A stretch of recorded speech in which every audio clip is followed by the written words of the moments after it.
Part A. Questions 1 to 10. Aspirin's origins go back at least as early as 1758. In that year, Englishman Edward Stone noticed a distinctive bitter flavor in the bark of the willow tree. To Stone, this particular bark seemed to have much in common with Peruvian bark, which had been used medicinally since the 1640s to bring down fevers and to treat malaria. Stone decided to test the effectiveness of the willow bark. He obtained some, pulverized it into tiny pieces, and conducted experiments on its properties. His tests demonstrated that this pulverized willow bark was effective both in reducing high temperatures and in relieving aches and pains. In 1763, Stone presented his findings to the British Royal Society. Several decades later, further studies on the medicinal value of the willow bark were being conducted by two Italian scientists. These chemists, Brugnatelli and Fontana, determined that the active chemical that was responsible for the medicinal characteristics in the willow bark was the chemical salicin, which is the active ingredient of today's aspirin.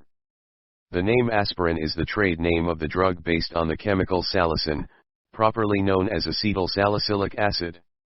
The trade name aspirin was invented for the drug in the 1890s by the Bayer Drug Company in Germany. The first bottles of aspirin actually went on sale to the public just prior to the turn of the century, in 1899.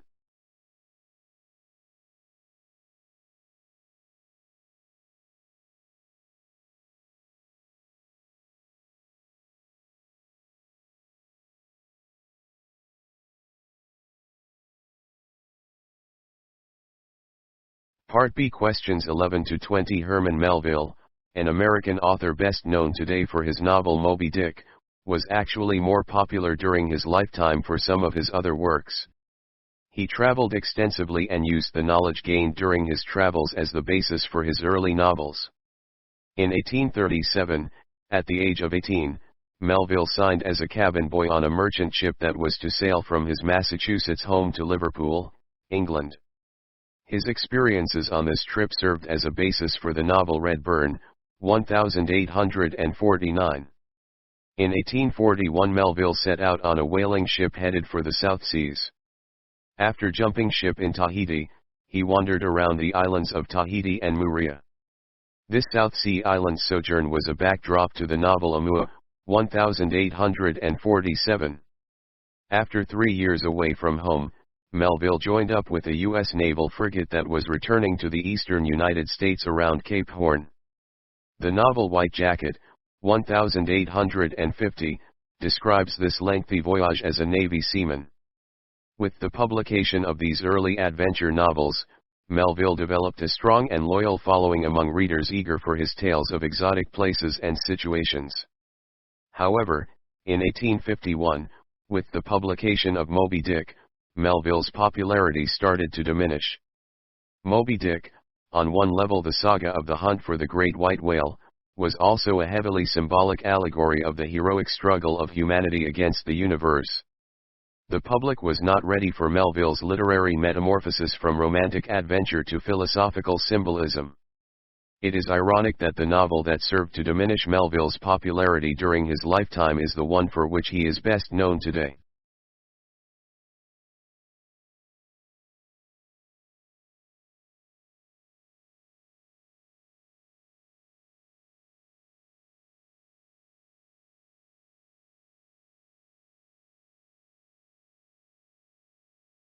Part C. Questions 21 to 30. Although only a small percentage of the electromagnetic radiation that is emitted by the sun is ultraviolet, UV, radiation, the amount that is emitted would be enough to cause severe damage to most forms of life on Earth were it all to reach the surface of the Earth.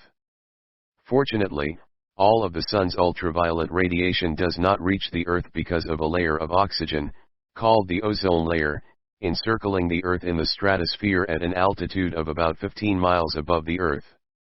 The ozone layer absorbs much of the sun's ultraviolet radiation and prevents it from reaching the Earth.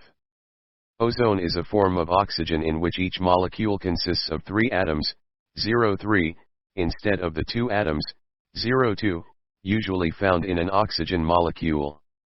Ozone forms in the stratosphere in a process that is initiated by ultraviolet radiation from the sun. UV radiation from the sun splits oxygen molecules with two atoms into free oxygen atoms, and each of these unattached oxygen atoms then joins up with an oxygen molecule to form ozone. UV radiation is also capable of splitting up ozone molecules, thus, ozone is constantly forming, splitting, and reforming in the stratosphere. When UV radiation is absorbed during the process of ozone formation and reformation, it is unable to reach Earth and cause damage there. Recently, however, the ozone layer over parts of the Earth has been diminishing. Chief among the culprits in the case of the disappearing ozone, those that are really responsible, are the chlorofluorocarbons, CFCs. CFCs meander up from Earth into the stratosphere, where they break down and release chlorine. The released chlorine reacts with ozone in the stratosphere to form chlorine monoxide, CiO, and oxygen, O2. The chlorine then becomes free to go through the cycle over and over again. One chlorine atom can, in fact, destroy hundreds of thousands of ozone molecules in this repetitious cycle, and the effects of this destructive process are now becoming evident.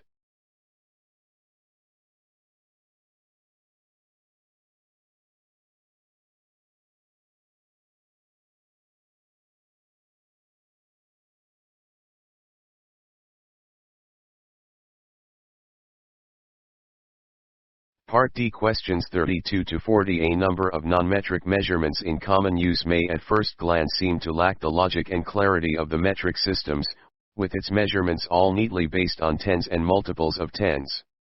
However, these non-metric measurements developed over time from habitual use of commonplace items to make simple measurements.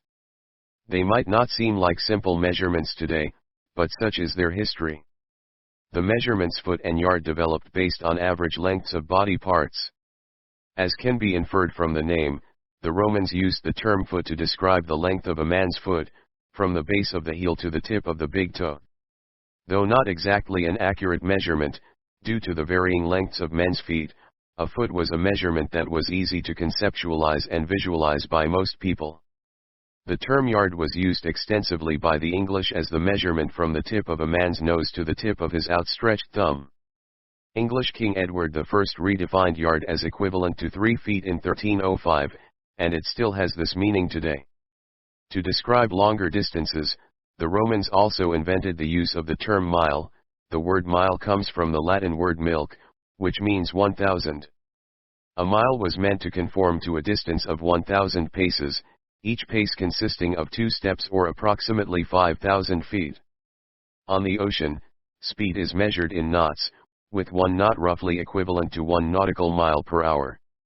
This measurement of speed comes from the days when sailors used a knotted rope to determine their speed while at sea. A rope was knotted at regular intervals and tossed overboard. The rope was let out as sand flowed through an hourglass.